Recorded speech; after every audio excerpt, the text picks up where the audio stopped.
Are you seeing someone at this time? Well, I guess I can break it to the world. Yes, I am. I'm seeing a little French bulldog named Mustard. Wow, congratulations. Thank you.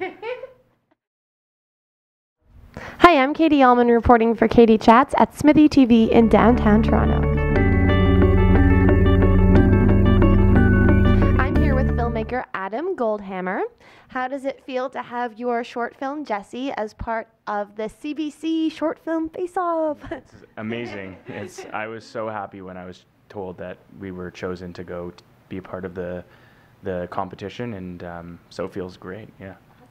And this film was inspired by your experiences with your sister, Alana, who also has autism. So tell me a little bit about Alana and how she sparked the making of this film. Well, so Alana and I have always been, had a close relationship with one another, and so she inspired it because the film is about a young woman who has to take care of her brother who has autism after their parents pass away. So my parents are still alive, so that's okay there. That wasn't the inspiration for the film. But I was just thinking about kind of what it would be like, to be at my age or even younger, completely responsible for taking care of her, and the difficulties as well as, the pleasures of having her be my responsibility. And so just thinking about that, and I just wrote a scene, and then that scene kind of turned into a film. Yeah. And tell me a little bit about the spectrum of autism, because you chose a very specific stage or type of autism that Jake Epstein portrayed. So, but I know there's a lot of variety within autism. So can you speak a little bit to that? Absolutely. Yeah, that was an important actually part of what I wanted to portray in the film. Because I'd seen various depictions of autism in films like, Rain Man and What's Eating Gilbert Grape, and they were different than my experience with my sister. Because, as you mentioned, autism is a spectrum, so there are people who are very high functioning with great verbal ability and ability to have jobs and relationships and live independently on their own. And the spectrum ranges to people who, require one-on-one care and can be violent towards themselves and others, and just need more, help in their day-to-day life.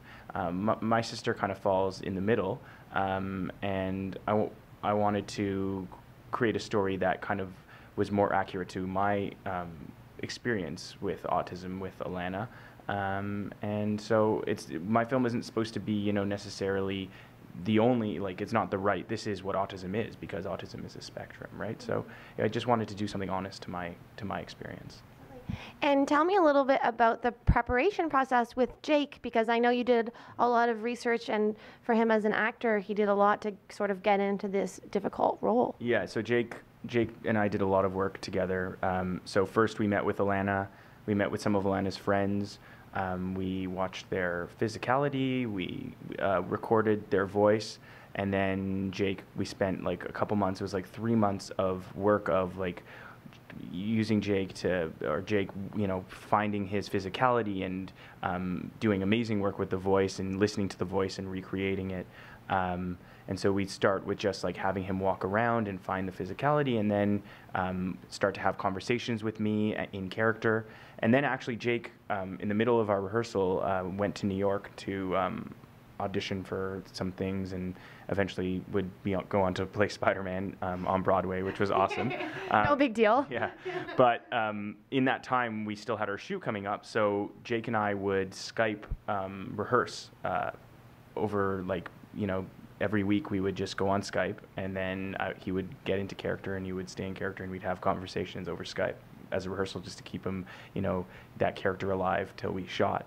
And then on the shoot days, Jake would was so dedicated, such an amazing actor. He'd just stay in character for the course of the shoot day, just so that realism would be there. So from after hair and makeup, he would go downstairs, get into character, and then he'd stay in character for the majority of the day. So it was pretty great, amazing to watch.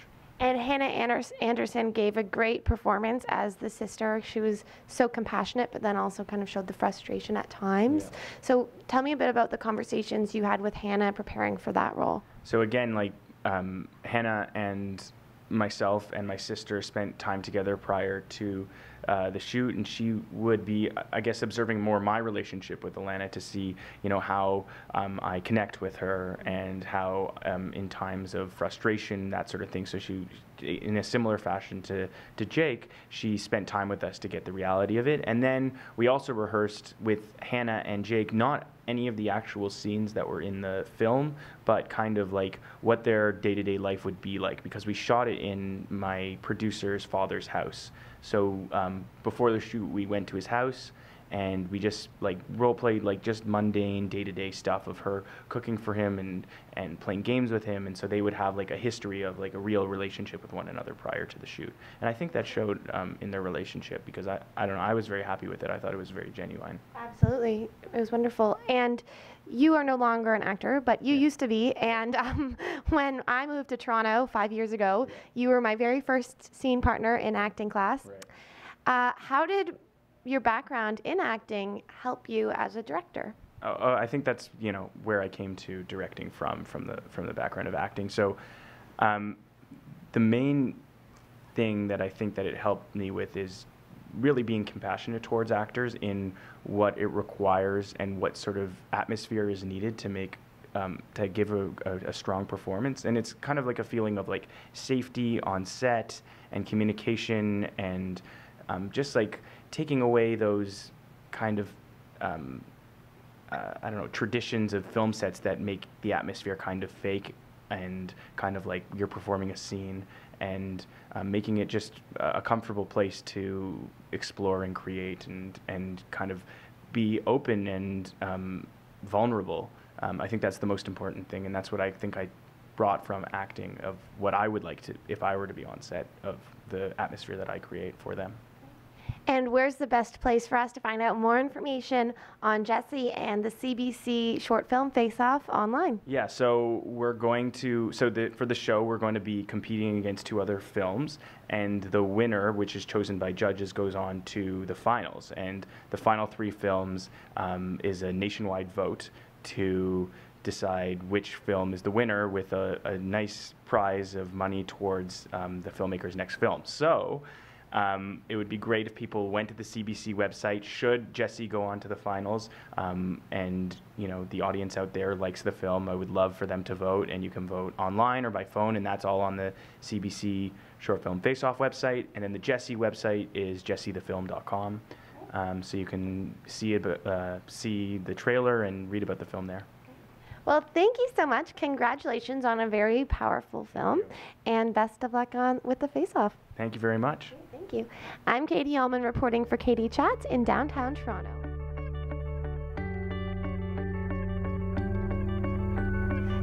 Goldie, what did you think of the film? Well, I really didn't like the film at all, because there weren't enough dogs in it, and I was hoping that they would go to a dog park, and then they just kind of stayed at a party the whole time. I'm sorry to hear that.